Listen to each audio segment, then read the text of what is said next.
गाय लगभग 11 साल से अनवरत दूध दे रही है जी। और लगभग इसका उम्र 18 साल की हो गई है ये गाय। और इसके पूरा शरीर में और पूरा इसके चेहरा मोहड़ा में एक प्रेम का संचार है। नेपाल की राजधानी काठमांडू से लगा हुआ ललितपुर ज़िला है और यहाँ के कबीर आश्रम में एक ऐसी गाय है जो बिना बच्चे के पिछले 12 साल से लगातार दूध दे रही है। जी हाँ, उसका कोई बच्चा नहीं है पिछले 12 साल से। जैसे ही आश्रम में एंट्री लेते हैं तो लेफ़्ट में गौशाला है और गौशाला में गाय बड़ी ज़बरदस्त है। आइए गाय के बारे में जानते हैं। गौशाला में एक देखो एक दीदी आई है और वो अपने हाथ से आज खास व्रत का दिन है इसलिए उनको प्रसाद खिला रही है। ये चूड़ा लेके आई है, चना भी दिख रहा है और उसके अलावा और कुछ दे रही हैं। भैया ये गाय का बछड़ा नहीं है सुनता हूँ मैं, सही में इसका बच्चा नहीं है? नहीं। कितने साल से बच्चा नहीं है? 12 साल से इसका कोई न बेटा है न बेटी। दूध पी रहा और दूध लगातार दे रही है। तो इसको कोई बच्चा हुआ था कि नहीं? कभी हुआ था, फिर वो मर गया, नहीं। कहीं चला गया, बड़ा होने पर कहीं चला गया। कहाँ गया? ठीक है, इनको भी शायद नहीं मालूम। तो ये बिना बछड़े की ये गाय लगातार कैसे दूध देती है? कितने साल से दे रही है? 12 साल। 12 साल से। कितना लीटर दूध देती है एक बार में? 2 लीटर। दिन भर में 5 लीटर दे देती होगी। ठीक है, तो ये रोटी भी खिला रही है। आज क्या व्रत है माता जी? आज क्या व्रत है? हैं? श्रद्धा और भक्ति का ये समर्पण रूप है। और और भी लोग आए हैं आज गाय के दर्शन करने के लिए, उन्हें कुछ खिलाने के लिए। कुछ खिला नहीं रहे हैं आप लोग? दर्शन करने आई है, चलो करो दर्शन बढ़िया से, मिलो गाय से, बात करो क्या तकलीफ़ है और क्या चाहिए उन्हें।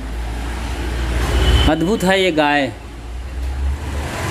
पिछले 10-12 सालों से इसका कोई बच्चा नहीं है, फिर भी लगातार दूध दे रही है। शायद ये अकेली गाय है पूरी दुनिया में और काफ़ी सेवा होती है यहाँ पर इनकी संतों और साध्वी बहनों की ओर से, बाकी भक्तों की ओर से भी। तो आश्रम का ये पूरा कैंपस आपको दिख रहा है। लोग जलपान कर रहे हैं, यानी कि सुबह का नाश्ता। क्योंकि हम लोग जो इनको खिलाते हैं, इनको हर रोज़ 41 घी लगा करके रोटी खिलाने वाले लोग आते हैं। अच्छा, 41 रोटी रोज़ घी लगा के खिलाते हैं इनको? 3-4 लोग ऐसे आते हैं, उनको खिलाते हैं। और ये इसको ज़्यादातर घास भी खिलाते हैं और घी और जो अपने सब्जी जो होते हैं ना, अपने हम लोग जो साधु संत लोग अब जो भंडार घर में जो खाते हैं ना, जो सब्जी है, सब्जी खिलाते हैं इसको। अच्छा, जैसे कच्ची सब्जी जैसे साग हो गया और पत्तीदार और बाकी भिंडी, लौकी, जो भी इसको खिलाते हैं। और इसके लिए सेव और केला इस ढंग से उसको खाती है। और इसके भीतर से है कि ये मेरा, जैसे हम लोग जो सदस्य रहते हैं इस आश्रम में, कबीर संत सत्संग मंदिर धमसीखेल में, इसी तरह ये हम लोगों का एक सदस्य है। और ये ऐसे ही मानते हैं, जैसे हम लोग ऊपर ऐसे गए तो ऊपर ऐसे देखती है कि हमको भी बुलाओ। हाँ। और वहाँ गए तो वो भी कहते हैं कि हमको इसे बुलाओ। इनकी भाषा हम लोग समझते हैं, भले ही ये हमको भाषा से नहीं समझता हो, अपनी भाषा से, मगर प्रेम की भाषा ये भी समझती है। हाँ, प्रेम की भाषा, जिसका कोई और ये फॉन्ट नहीं है, जिसका कोई वर्ड नहीं है, कोई लेटर नहीं है, लेकिन ये भाषा प्रेम की ये भी समझती है। और इसका एक ये जो प्रेम है ना, और इसको हम लोग इसके भीतर के जो भाव है और प्रेम के कारण से ये दूध दे रही है। ये देखो प्रेम इसको बोलते हैं, इसको बोलते हैं प्रेम के कारण से ये दूध दे रही है। वो कोई और मतलब खास बात नहीं है। पिछले 10-12 सालों से ये बिना बच्चे की है, उसके बावजूद लगातार दिन भर में कम से कम 5 लीटर दूध देती है। सुबह और शाम दूध देती है जी। और आराम से कोई भी जाए, इनके सामने में जाए, इसको अपना मानती है। ऐसा कोई इसका अद्भुत गाय है ये। और बहुत लोग आते हैं, इसका फ़ोटो लेते हैं और इसको कितने लोगों ने फेसबुक में डालते हैं। अच्छा। और ये इसका गाय का नाम है कांची। हाँ, इनका नाम कांची है। कांची माने छोटी। इसके प्यार से। इसके माता जी का नाम इसके कितने? हाँ, माता जी का नाम कमला था। कमला का कांची। हाँ, इसके कितने बच्चे हो चुके हैं अब तक? इसके लगभग 6 ऐसे होंगे। उसके बाद में नहीं हुआ। अच्छा अच्छा अच्छा, तो ऐसे ही बिना बच्चे की अभी लगातार दूध दे रही है। हाँ, तो इसका मतलब है कि वो बच्चे होते ही 6-7 महीने ही दूध देती है ड्राई गाय। हाँ हाँ, ड्राई कोई पशु ऐसा होता है, मगर इनका ये भाव और पशु में जो